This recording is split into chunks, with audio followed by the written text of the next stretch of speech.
Good morning friends, मैं जयपुर से पंकज जोशी अपेक्षा ऑनलाइन इंग्लिश क्लासेस के इस प्लेटफॉर्म पर आपका हार्दिक स्वागत करता हूं। आइए हम नेक्स्ट टेस्ट सीरीज़ की तरफ मूव करते हैं। लर्निंग सक्सेस पेपर नंबर 19 की तरफ मूव करते हैं, जिसमें हमने ग्रामर के हर एस्पेक्ट को कवर करने की कोशिश की है। आइए सॉल्व करते हैं हमारा नेक्स्ट पेपर की तरफ मूव करते हैं हम। क्या कहता है ये हमसे? सबसे पहला जो है आपकी अरर सेक्शन को कवर कर रहा है। देखिए आप, माई bosom friend will not come to attend this marriage unless he is not invited।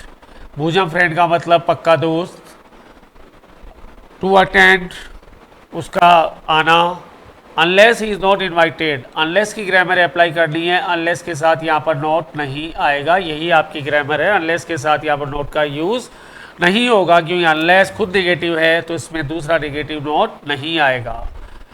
The media play a vital role in popularizing a brand। vital role का मतलब महत्वपूर्ण role. Media play, media singular noun होने के कारण यहाँ पर S आएगा, pledge आएगा, प्ले नहीं आएगा। सही आपका सेंटेंस होगा the media plays a vital role in popularising a brand. Third पर आइए, this is the second communication we have sent and we are much surprise at receiving no answer. यहाँ पर जो दी गई एरर है, कोई एरर नहीं आएगी यहाँ पर, इसलिए आंसर नंबर नो एरर में आंसर आएगा। यहाँ पर कोई एरर आपकी अवेलेबल नहीं है। सेकंड से पहले द आएगा, फर्स्ट से पहले आपका द आएगा। Professor Lal teaches both as well as literature each semester. यहाँ पर जो आपका कीवर्ड है वो है बोथ। कंजक्शन से क्वेश्चन आ रहा है।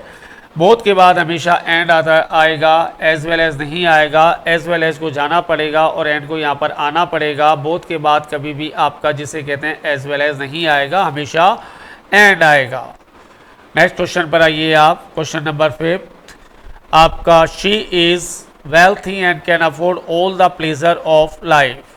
She is wealthy and can afford all the pleasures of life. यहाँ पर जिसे कहते हैं प्लेजर्स नहीं आएगा। प्लेजर्स एक अनकाउंटेबल नाउन होने के कारण यहाँ पर केवल प्लेजर होगा, प्लेजर्स यहाँ पर नहीं आएगा। बोथ के बाद हमेशा एंड आएगा। बोथ के बाद एज वेल एज का यूज़ नहीं होगा। बोथ के बाद हमेशा एंड आएगा। बोथ और एंड का आपस में जोड़ा है। अब आइए फ्रेजेस सेक्शन पर। फ्रेजेस के आंसर लिखने हैं आपको। I was taken aback when he propose to marry my daughter. Taken aback का मतलब आश्चर्यचकित हो जाना, सरप्राइज हो जाना। टेकन अबैक के साथ सरप्राइज आएगा। Surprise is the right answer. यहाँ पर टेकन अबैक जो है आश्चर्य को शो कर रहा है। I was taken aback when he propose to marry my daughter.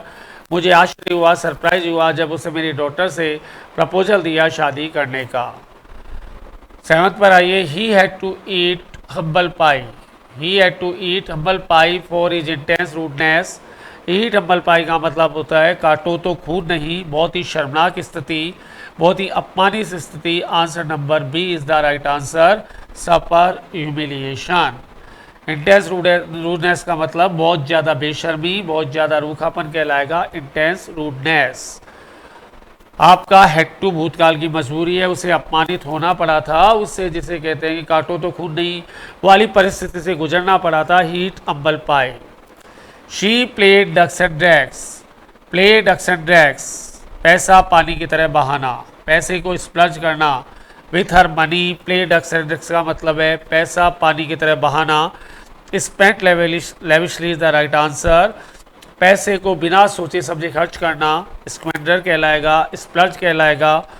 इसकी फ्रेज यदि आएगी तो play ducks and drakes is the right answer. Spent lavishly is the right answer here. Next question की तरफ मूव करिए आप। 9th is the right next question.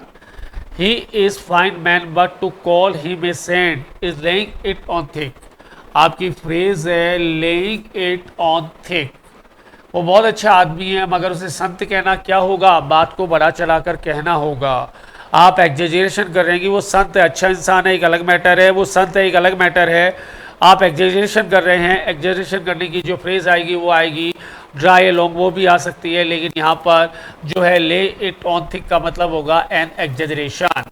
बात को बढ़ा चढ़ाकर कहना, बात को थोड़ा सा है नहीं उससे ज़्यादा बताना, एन एग्जेजरेशन, बॉम्बेस्टिक हो सकता है, एग्जेजरेशन हो सकता है, आपको बात को बढ़ा चढ़ा कर कहना, एम्ब्रॉयड हो सकता है। 3 वर्ड है आपके पास, बॉम्बेस्टिक, एग्जेजरेशन और एम्ब्रॉयड, बात को बढ़ा चढ़ा कर कहना।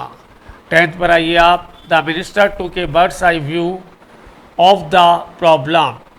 बर्ड्स आई व्यू का मतलब होता है सरसरी तौर पर कि दृष्टिपात करना, हल्के व्यू में देखना। यहाँ पर आंसर आएगा a general view from above, यानी हल्के से देख रहे हैं आप, बहुत गहरा नहीं है आपका, आप रीड बिटवीन द लाइंस नहीं कर रहे हैं, आप बर्ड्स आई व्यू से देख रहे हैं उस चीज़ को, बहुत कैजुअली ले रहे हैं, बहुत आपका हल्के में ले रहे हैं, इसलिए आंसर आएगा a general view from above. Birds से आपकी फ्रेज आई है a bird's eye view. Bird's eye view का मतलब होता है हल्के में देखना, हल्की तरीके से देखना, और आपका यदि होगा रीड बिटवीन द लाइंस तो बहुत गहराई से देखना। नेक्स्ट सेक्शन की तरफ मूव कर रहे हैं आप, और नेक्स्ट सेक्शन आपको 2 क्लोज टेस्ट पढ़ने हैं। देखिए बहुत अच्छे से आपको इसमें ग्रामर को यूज़ करना है। The you have charge for the hotel room is, जो चार्ज किया गया है वो आपका कैसा है। यहाँ पर रिच नहीं आ सकता, सेकंड में कॉस्टली नहीं आ सकता, माइटी नहीं आ सकता, माइटी का मतलब होता है ताकतवर, एग्जॉर्बिटेंट आ सकता है, एग्जॉर्बिटेंट का मतलब होता है अत्यधिक। तो जो टैरिफ आपसे लिया गया, जो टैरिफ आपसे लिया गया वो कैसा है, होटल के लिए आपका एग्जॉर्बिटेंट है, बहुत ज़्यादा है। 12th पर आइए आप, the blank space of the English language by host of new words would blank space the old generation aghast. English language के बारे में यूज़ करा है, यहाँ पर भी एक ग्रामर का पॉइंट आपको बता देता हूँ मैं। यदि यहाँ पर सिर्फ इंग्लिश आता तो द नहीं आएगा, माइंड इट। यदि यहाँ इंग्लिश आएगा तो द नहीं आएगा, यहाँ पर लैंग्वेज वर्ड को ऐड किया गया है तो ही यहाँ पर द लगाने की परमिशन मिलती है, खाली इंग्लिश होता तो द नहीं आता। This is very significant aspect of the grammar. अब हमें क्लोज टेस्ट में आना है कि क्या करें। इंग्लिश लैंग्वेज की बात कर रहे हैं, इन्वेंशन नहीं आ सकता, घुसपैठ नहीं आएगा, अटैक नहीं आएगा, एंट्री नहीं आएगा, क्योंकि 3 यहाँ सेट ही नहीं हो रहे, क्योंकि आप इंग्लिश लैंग्वेज की बात कर रहे हैं। इंट्रोडक्शन आएगा फर्स्ट में और सेकंड में आएगा सरप्राइज। आप लगा के देख लीजिए, the introduction of the English language by host of new words would surprise the old generation aghast. Set हो गया, आप कोई प्रॉब्लम नहीं है। 8th पर आइए, नेक्स्ट क्वेश्चन पर आइए, the application is as some details are.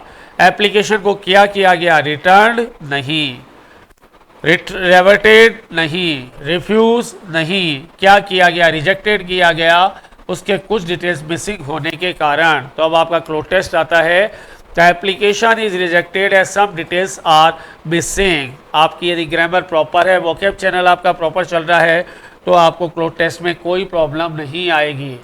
Next question की तरफ मूव करते हैं आप। He was not blank space to sell the property unless, फिर अनलेस आ गया, अनलेस और अनटिल के बाद क्या नहीं आएगा, नॉट नहीं आएगा और विल नहीं आएगा। ये ग्रामर का एस्पेक्ट है, कंजक्शन का एस्पेक्ट है, लेकिन यहाँ पर नहीं लगा रखा, बिल्कुल सही चल रहा है, क्योंकि क्लोज टेस्ट में आप he was not to sell the property unless he got a more blank space price. He was not, decided नहीं हो सकता, रेडी नहीं हो सकता, श्योर नहीं हो सकता, प्रिपेयर्ड वो तैयार नहीं था प्रॉपर्टी को सेल करने के लिए, unless he got a more realistic price, जब तक उसको वास्तविक कीमत नहीं मिल जाए तब तक वो बेचने के लिए तैयार नहीं था। तो फर्स्ट में आपका आंसर आएगा प्रिपेयर्ड, सेकंड में आपका आंसर आएगा रियलिस्टिक। अब क्लोज टेस्ट को भर के देखिए आप, he was not prepared to sell the property unless he got a more realistic price. तो उम्मीद है दोस्तों आपको ये प्रेजेंटेशन पसंद आ रहा होगा। ये समय और एग्ज़ाम की कसौटी पर खरा उतरना चाहिए। इसी उम्मीद के साथ, इसी आशा के साथ हम क्लास का समापन करते हैं और उम्मीद करते हैं कि आप इस चैनल को मैक्सिमम सब्सक्राइब करेंगे, शेयर करेंगे, लाइक करेंगे, ताकि हमें ज़्यादा से ज़्यादा एनकरेजमेंट मिले कुछ अच्छा कर दिखाने का, कुछ अच्छा प्रेजेंटेशन तैयार करने का। Thank you very much for today class. Thank you very much.